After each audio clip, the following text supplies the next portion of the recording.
शपथ शपथ मी विसरले सगळं, विसरले मी तो गंध. नाही नाही, नको आता त्या आठवणी मी विसरू पाहते.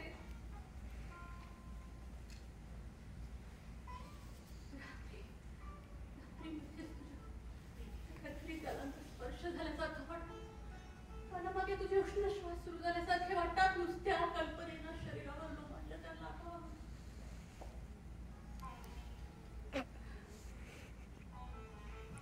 हे सगळं आठवलं की विचित्र वाटत. तुझे ते श्वास तितक्या तल्लीनतेने तिला देत होतास नाही. तुझ्या छातीचे ठोके तिच्याही कानामध्ये धडकले असता. आशू आशू, मी तुला विश्वासाने बिलगल्यावर तुला माझी किवयाची करे. प्रेमासाठी मी लाचार वाटायचे. Ashu Ashu, was I so bad, so ugly? एका क्षणाकरता प्रेम माझ्या झालं होत असेल आशू. अरे तुमच्यावर मनापासून प्रेम करणाऱ्या माणसाला सोडून तुम्ही दुसऱ्याच्या मागे का लागता? Why you always need change? जीवाची चव बदलावी तशी तुम्हाला शरीराची चव बदलावीशी वाटते. आणि पण या चवीतला बदल आम्हाला कसा नाही अनुभवाचा वाटत.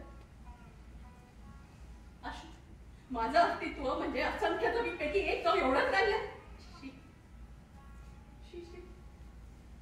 अरे पण माझ्या शिक्षणाची, माझ्या नोकरीची, माझ्या बुद्धी सौंदर्याची, माझ्या समाजातील स्थानाची चव गंध नाही तर मिसळला माझ्या शरीरात. अरे या बदलाच्या मागे जाता तर तुझ्याशी भीती नाही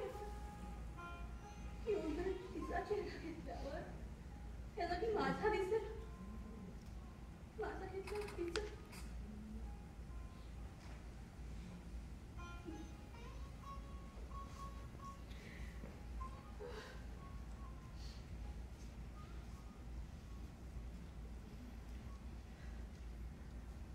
माझा गरीब बिचारा जुना नवरा, हो जुना जुना पुराणा, ओढीत टाकलेल्या माझ्या मुलीचा बाप.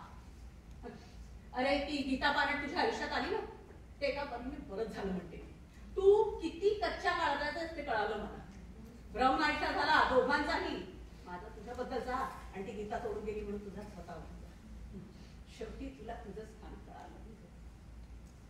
अरे मी पुन्हा येऊन काय नवी गीता तुझ्या आयुष्यात येऊ नये ह्याकरता देवाकडे प्रार्थना करू का? संध्याकाळी तुला यायला जर उशीर झाला तर हा कुठे गेला असेल याबद्दल संशयग्रस्त बनू का? तू रात्री येण्याआधी ब्युटी पार्लर मध्ये जाऊन ब्लिचिंग करण्याबरोबर शरीराची चव बदलून घेऊ?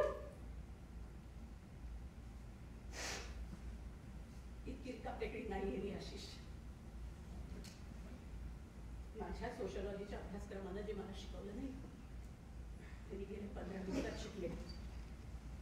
मी आजपर्यंत समाजापासून माणसाचा विचार करायचे, आता मनापासून समाजाच्या रस्त्यापर्यंत पोहोचलो. आम्ही बायका घटस्फोट या प्रकाराची इतकी भीती घेतो, तुमच्या प्रेम प्रकरणाची इतकी धास्ती बाळगतो ना की त्या दडपणाखाली सगळं भिजून जातं. त्यात आमच्यासारख्या सुशिक्षित मुलींची अवस्था तर अजूनच.